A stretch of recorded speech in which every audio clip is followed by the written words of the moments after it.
저놈의 템포를 끈다는. 아우, 템포를 아무나 끄냐? 그러니까 엔리케가 패스 1000개 할 때 엔리케 패스 1000개 한다고 욕하는 거랑 똑같은 거예요. 1000개 할 줄 아는 게 얼마나 대단한 건지 모르고 1000개 한다고 비판하는 거랑 똑같은 거예요. 템포를 좀 끌면 어때? 킬패스를 넣는데 템포를 끌면서 에메리처럼 킬패스를 못 넣으면 욕먹는 게 맞는데 템포 다 끌어도 킬패스를 다 넣잖아. 이번 시즌 리그왕 자체 내에서 킬패스가 제일 많은 선수 중 하나인데 국대에서도 이강인이 템포를 끈 적이 없어. 솔직히 내 개인적인 생각에는 왜 이강인이 템포를 질질 끈다라고 표현을 하는 건지 이해가 안 가는 게, 아니, 대표팀에서 이강인이 공을 언제 끌었어? 그런 느낌을 난 느낀 적이 없는데 경기를 보면서 왜 그런 이야기들이 난 나오는 건지 이해할 수가 없어.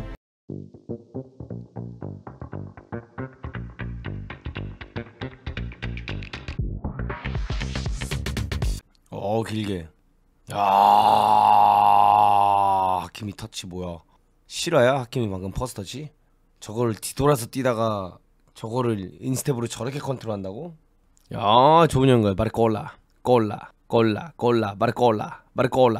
바르콜라. 와, 난 얘가 좋다니까. 나는 두에보다 얘야. 얘가 진짜 좋은데 나는 왜 얘를 이렇게 안 쓰는지 이해가 안 돼. 왜 두에를 먼저 쓰는지 난 이해가 안 가. 꼴라가 진짜 꼴라야. 얘가 맛있어. 얘가 맛돌이야. 얘 속도, 얘 스피드, 얘 판단력도 좀 좋고. 네, 한국 팬들 입장에서 아쉽지. 나도 아쉽고.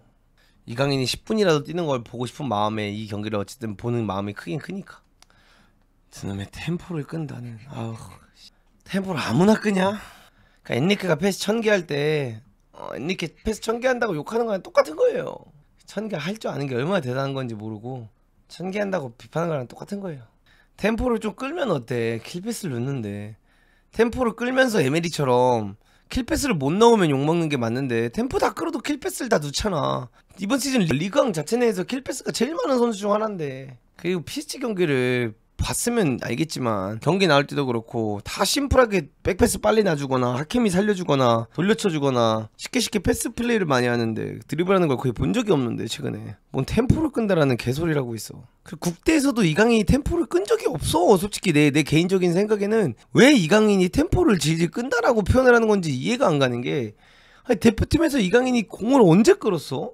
그런 느낌을 난 느낀 적이 없는데 경기를 보면서 왜 그런 이야기들이 난 나오는 건지 이해할 수가 없어. 공을 그렇게 가지고 있다가 예를 들어 뭐 선수들이 순간적으로 이렇게 나왔을 때 그 툭툭툭 집어 넣는다거나 사이패스 넣는다거나 뛰어가는 선수들 보고 반대 전환 한다든가 킬패스가 그렇게 많이 나오는데 윙에서 직전 움직임이 없으면 당연히 없지. 윙에서 이강인 선수가 달리기가 빠른 게 아닌데 윙에서 어떻게 직선 움직임이 나올 수가 있어? 상대방을 상대로. 아니, 진짜 생각을 해봐. 이강인 자체가 달리기가 빠르면서 달리기를 사용하는 그런 속도감을 쓰는 선수가 아니고, 애초에 PSG 전술을 보면 하킴이라든가 이런 애들이 어차피 언더래핑을 나가든 오버래핑을 나가든 하프스페이스에 서있는 비티냐라든가 혹은 파비안 루이스라든가 아니면 뭐 두에가 뛸 때도 있고 아니면 그 자리에 서있는 네베스가 하프스페이스를 뛰는 경우가 많은데, 거기서 이강인이 어떻게 라인으로 치고 나가? 본인이 달리기가 빠른 선수가 아닌데. 이 축구를 전체적으로 이 11명의 움직임과 11명이 어떤 유형으로 뛰는지에 대한 걸 보면서 이거를 끈다 만다 이렇게 표현을 해야지. 거기서 공이 들어왔을 때 오른쪽 윙에서 이강인을 오른쪽 윙에 뛸 때는 이강인 보고 내려오면서 그 공을 견뎌내고 있다가 이 선수들이 나가는 타이밍까지 기다려주기를 원하니까 그 공을 들고 내려오게끔 만드는 거지. 진짜 하나만 알고 둘은 모르면서 하는 이야기예요. 그게 진짜로. 이강인을 유일하게 지금 저는 그렇게 생각을 해요. 이강인 선수를 유일하게 어쨌든 간에 냉정하게 평가를 하면서 이 선수를 좋아해서 혹은 이 선수가 더 성장하기 바래서 표현할 수 있는 표현 한 가지는 그냥 제가 매번 말씀드리지만 컨디션 관리의 문제예요, 여러분들. 이거는 저는 확신해요. 이강인 선수가 딴 게 없어요. 그냥 본인 컨디션 관리를 1년 내내 최상의 컨디션으로 유지하는 방법만 터득하면 돼요. 그게 뭐가 될진 모르겠지만 뭐 식사를 어떻게 하냐에 따라서 달라질 수도 있는 거고, 뭐 잠의 패턴을 바꿔야 되는 걸 수도 있고, 혹은 운동량을 줄여야 되는 걸 수도 있고, 이번 시즌 경기를 봤을 때는 어쨌든 내가 느낀 바로는 컨디션 좋은 날과 컨디션이 아쉬운 날이 극강의 차이가 나. 진짜 극강의 차이가 나. 그게 결국에는 본인이 공을 잡지 않았을 때 하프 스페이스를 뛰어나가는 그 속도부터 완전히 다른 느낌이 나거든. 근데 내가 냉정하게 평가를 했을 때 이강인이 예를 들어 파리 생제르맹에서 5경기를 뛰어요. 그러면 5경기 중에 1경기 정도가 진짜 몸이 진짜 좋아 보여. 그 나머지 4경기는 컨디션이 좋다라는 느낌보다는 그냥 최상의 컨디션 느끼면서 뛴다라는 느낌보다는 그냥 뛰는 느낌이야. 몸이 좋든 안 좋든 이런 걸 떠나서 진짜 그냥 이렇게 딱 뛰는 느낌이야. 근데 그 컨디션 유지 방법을 이제 아마 올해 터득을 하지 않았을까라는 생각을 해요. 국가대표 경기 이렇게 많이 돌아다니면서 뭐 챔스도 이렇게 갔다 와보고 여행 다녀보면서 시차 바뀌고 어쨌든 간에 잠자리 계속 바뀌고 이런 거를 이제 올해 엄청 경험했잖아. 이강인 선수가 국대에서도 정말 중요한 선수 중 한 명으로서 매 경기 차출됐고 매 경기 차출이 되면 매 경기 뛰었고 챔스도 어쨌든 간에 매 경기 명단 포함이 돼서 이 나라 저 나라 돌아다니면서 호텔부터 시작해가지고 막 이런 거 적응하는 것부터 시작해가지고 막 날씨며 뭐며 뭐 잔디 상태며 뭐 이런 거 다 어쨌든 올해 경험을 했단 말이야. 그래서 내년 시즌에는 그 1년 내내 진짜 최상의 컨디션을 유지할 수 있는 그 컨디션 관리 비법을 터득을 올해 했었어야만 해요. 전 그게 제일 중요한 포인트라고 생각을 해요. 지금 이강인한테는 사실 테크니컬적이나 뭐 전술적으로 이강인을 터치할 건 진짜 1도 없어요. 그건 아마 엔리케도 알고 있을 거예요. 여러분들 이 선수를 어디다 집어넣어놔도, 왜냐면 이번 시즌 그게 엔리케가 증명을 한 게 이강인을 수비형 미드필더에도 썼죠, 오른쪽 윙에도 썼죠, 잘라에도 썼죠, 좌윙에도 썼죠, 심지어 이강인을 제로톱에도 썼잖아요. 그러니까 그걸 뭘 의미하냐면 이강인 선수의 공격적인 성향 혹은 수비적인 성향, 볼 가지고 하는 거, 전술적인 성향은 부족할 게 없다는 걸 엔리케도 아는 거야.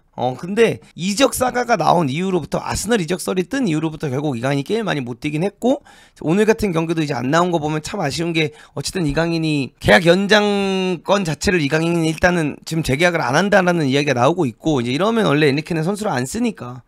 근데 이강인이 만약에 뭐 이적을 안 해, 그리고 이강인이 이적을 안 하게 되고 파리 생제르맹에 남는다라는 상황이 됐을 때는 결국 이강인에게 가장 중요한 건 컨디션이라는 거죠. 이게 제가 맨날 이제 이강인 선수의 어떻게 보면 유형을 제가 가장 많이 비교했던 선수가 웨데고르거든요, 여러분들.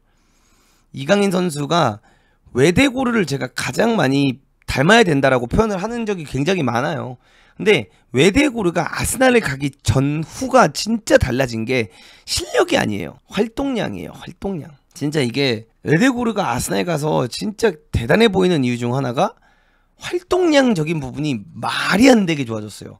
원래는 웨데고르가 그냥 볼 플레이어였고, 웨데고르도 하나의 그냥 천재 유형의 미드필더였다라고 하면은, 아스날 이후에 웨데고르가 천재 유형의 미드필더라기보단 엄청나게 그 흔히 말하는 10번에서 8번으로 변했어. 웨데고르가 그냥 전형적인 10번인데 웨데고르가 아스날에서 뛰면서 8번으로 진짜 변했거든요. 비티냐도 원래 볼 플레이어잖아요. 근데 비티냐가 지금 엔리케를 만나고 단순한 볼 플레이에서 완벽한 8번으로 변했어요. 물론 수비형 미드필드 역할을 하고 있고 거기서 이제 패스 플레이를 많이 하지만 결승전, 그 챔스 결승전도 그렇고 이런 경기들을 보면 비티냐의 활동 범위가 엄청나거든. 그래서 그런 딱 그 변하는 포인트가 분명히 있단 말이지. 근데 뭐 비티냐 같은 경우에도 그렇고 웨데고르 같은 경우에도 그렇고 뭐 임대도 많이 갔고 저기도 많이 돌아다니고 어디도 돌아다니고 이러면서 딱 본인에게 맞는 딱 그 역할과 감독과 뭐 모든 게 딱딱딱 맞아들어졌을 때 비티냐가 결국 그 딱 성장을 한 거란 말이지. 뭐 웨데고르도 그렇고. 그렇기 때문에 저는 그 부분에 있어서 만약에 제가 뭐 어떤 인터넷을 보든 유튜브를 보든 그 부분에 있어서 비판을 하거나 그 부분에 있어서 이강인에 대해서 뭔가 이런 부분을 좀 더 성장시켜야 된다라고 얘기가 나오면 저는 솔직히 공감할 것 같아요. 근데 막 공을 끈다, 뭐 템포를 낮춘다, 그런 걸로 비판을 하는 것들을 보면 뭐 그분들도 그 본인의 생각이고 본인의 자유니까 그거는 본인이 할 수 있죠. 근데 저는 거기에 공감을 1도 못 사겠어요. 저는 공감이 아예 안 돼요. 이 파리 생제르맹의 경기를 봤을 때 이강인을 미드필드에 넣었을 때 이강인이 키패스를 안 하는 것도 아니고 이강인이 볼 소유를 못 해주는 것도 아니고, 그렇다고 해서 이강인이 그 볼 소유를 해서 터치를 하나 둘 셋 했을 때 파비안 루이스가 탁 움직인다든가 비티냐나 네베스가 탁 움직였을 때 그 수비수 둘 사이로 말도 안 되는 각오로 그 스루 패스 넣어서 얘네가 밀고 나가는 상황을 안 만드는 것도 아니고, 윙에 뛰었을 때는 아까 말씀드렸던 것처럼 하킴이라든가 미드필드에 있는 선수들 혹은 덴벨레가 계속해서 하프 스페이스를 파기 때문에 거기서 오른쪽 윙에 나왔을 때 이강인의 역할은 애초에 공을 들고 내려오게끔 하면서 반대 전환으로 이강인을 엔진 오일처럼 이렇게 유달리 돌게끔 쓰는 역할로 이강인의 오른쪽 윙에 쓴 거고. 그렇게 치면 진짜 내가 웃긴 말이지만 한마디 할게요. 이강인이 템포를 질질 끈다 했는데 템포를 질질 끈 거는 여러분들 끌었으면 마요르카 시절 때 끈 거지 지금 끈 게 아니지. 마요르카 때 이강인이 얼마나 드리블을 많이 했고 마요르카 시절에 이강인이 얼마나 공 가지고 혼자서 해결해야 되는 상황이 많았는데 공을 끈 건 그때 끈 거지 지금 끈 게 아니지. 이게 진짜 난 이해가 안 가. 어떻게 공을 끈다고 할 수가 있어, 표현을. 여기다 대고 지금. 어떻게 이강인이 지금 템포를 늦춘다라고 표현할 수가 있어, 이걸. 이 팀의 이 플레이에 맞게끔 뛰고 있는 거지. 나는 공감이 안 된다 이거예요. 그거를 말을 하는 게 그건 내가 이 말을 하는 것처럼 또 반대로 그분들은 이렇게 얘기할 수 있겠는데 나는 공감을 못한다. 전 이렇게만 표현을 하고 싶고요. 그냥 나는 개인적으로 그냥 내가 보고 싶은 건 컨디션 관리 부분이에요. 진짜 이 부분이 어쨌든 간에 좀 많이 잘 더 타고나졌으면 좋겠어요. 이거 이적을 하게 되든 이적을 하지 않게 되든 다음 시즌에 어디서 뛰든지 간에 진짜 이 컨디션적인 부분 요 부분에서 진짜 PSG에서 나왔을 때도 컨디션이 좋았을 때 많이 뛰어들어가고 애초에 드리블 할 때부터 힘이 다르고 패스를 주고 뛰어들어가는 그 속도감이 다르고 이 느낌이 난 좀 더 많았으면 좋겠다 이렇게 표현하고 싶습니다. 근데 저는 여러분들 뭐 어떻게 평가를 할진 모르지만 전 솔직히 말씀드릴게요. 모르겠어. 나만 그런 걸 수도 있는데 여러분들 저도 축구 유튜브를 하잖아요. 내가 축구 유튜브를 하는 입장에서 입중계를 안 했다라고 표현을 하면 풀경기를 안 봤을 가능성이 높아요. 근데 저는 축구업을 하잖아요. 그러니까 유튜버가 아니라 유튜버긴 하지만 저는 이 축구업을 하잖아요. 그러니까 나는 이 경기를 안 봤어도 이걸 돌려보면 내가 이 경기를 통해서 배우고 훈련을 만들고 이 경기를 통해서 내가 원하는 게 있기 때문에 이거는 내가 오늘 라이브로 안 했어도 나는 이걸 볼 수밖에 없는 인생을 살아야 돼. 왜? 내 업이 코치여서. 근데 그냥 예를 들어 뭐 내가 황희찬 경기라든가 울버햄튼 경기 많이 안 나오거나 그냥 재미가 없거나 뭐 내가 그냥 보기 싫거나 혹은 양민혁 경기라든가 막 이런 경기들 있잖아. 배준호 경기. 이런 경기를 내가 솔직히 입중계를 할 때는 풀경기를 보지만 입중계를 안 하잖아요. 풀경기를 거의 보는 경우가 없어요. 익스텐디드 하이라이트라고 해서 그냥 보통 하이라이트보다 좀 더 긴 하이라이트를 보고 그 선수가 했던 볼터치 영상 잘려있던 걸 보고 이 선수의 경기력을 판단을 하는 거지 그냥. 근데 그렇게 보면은 이 팀의 맥락과 이 팀의 전술을 막 남들이 올린 걸 보고 막 이런 걸 다 보면서 싹 수집하고 데이터만 보고 이렇게 보면은 이 평가가 제대로 나올 수가 없어. 이 선수에 대한 이 팀에 대한.